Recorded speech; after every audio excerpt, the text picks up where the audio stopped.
When it comes to Army football, how could you not root for them? They are our future leaders and choose to play for their country.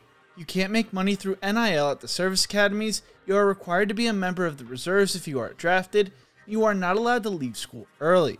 They play football because they love the game, and they attend the service academies to protect our country. Going into the 2022 season, Army has the potential to put together a special season. So let's talk about that.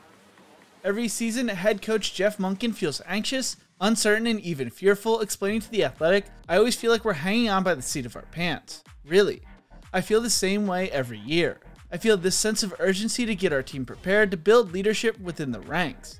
I never feel like we're talented enough, that we got all these good players coming back, and we're going to be okay.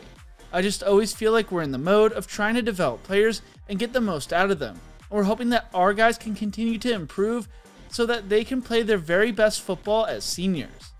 That's where I am again. I'm always a nervous wreck. We can win a bunch of games, or we could just flat out stink. It's that sense of urgency to try to push our team and get us to a place where I think we could be competitive. Army is coming off a successful season where they went 9-4, beating Missouri in the Armed Forces Bowl. It was the fourth time in 5 years Army finished with 9 wins or more. They almost upset Wisconsin. They put up 56 points against Wake Forest and beat a Malik Willis-led Liberty team on the road. They did lose a heartbreaker to arch rival Navy, but beat Air Force in overtime. But last season is in the past, and it's time to look towards the 2022 season. Going into the upcoming season, Army has a roster full of experienced and versatile players and could be in for another successful season. They have a 3-man quarterback battle between Tahir Tyler, Cade Ballard, and Jamel Jones after Christian Anderson graduated. Tyler attempted 7 passes last season, but has improved as a passer and decision maker this offseason. Ballard had a strong spring and is finally looking like the athlete he was in high school. According to The Athletic, he underwent back surgery during his plebe year, and after sparking some midseason heroics in 2020, hasn't run the ball the way he used to up until recently. While Jones has worked on his consistency this offseason. The fullback room looks strong with Tyson Riley and Jacoby Buchanan both returning. Riley averaged 4.5 yards per carry last season, while Buchanan scored 12 rushing touchdowns as a short yardage specialist.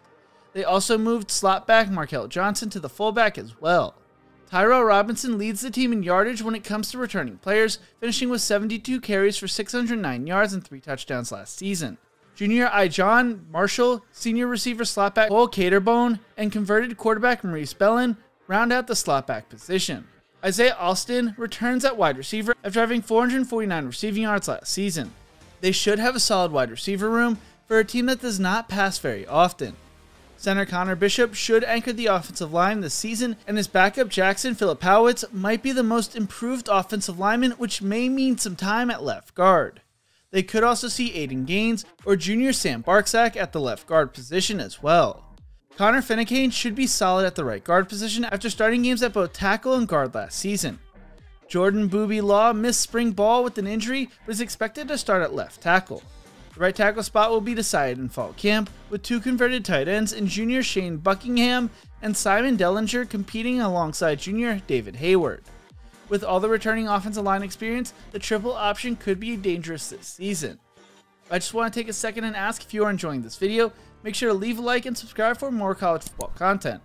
Also, let me know what team you are looking forward to seeing during the 2022 season in the comment section below.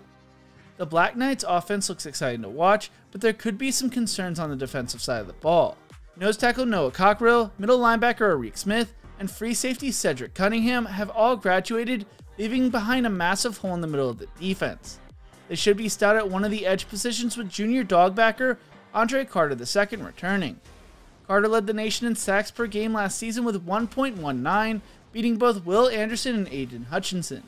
He finished with 15.5 sacks, plus 4 forced fumbles, 1 fumble recovery, an interception, 5 quarterback hurries, and 2 pass breakups. At the Apache position, Jimmy Carlo is expected to start and could be a breakout player with his combination of speed, power, and athleticism. Nate Smith, Wabenza Bonzu, and Chris Frey are all players to watch at the defensive end position, while senior Darius Richardson or Tyler Komorowski will have big shoes to fill when taking over the nose tackle position. According to The Athletic, the inside linebacker position is probably going to be junior Leo Lowens to lose, though he's being pushed by sophomore Brian Burton and junior Hamilton Baker. Junior Spencer Jones, a part-time starter last season, is likely to start at Mike linebacker. Sophomore Calvin Crummy and senior Peyton Hampton have come on strong and could give Jones a run for his money. Markel Broughton should be the unquestioned leader of the defense and will be the starting safety. He led the team in tackles last season.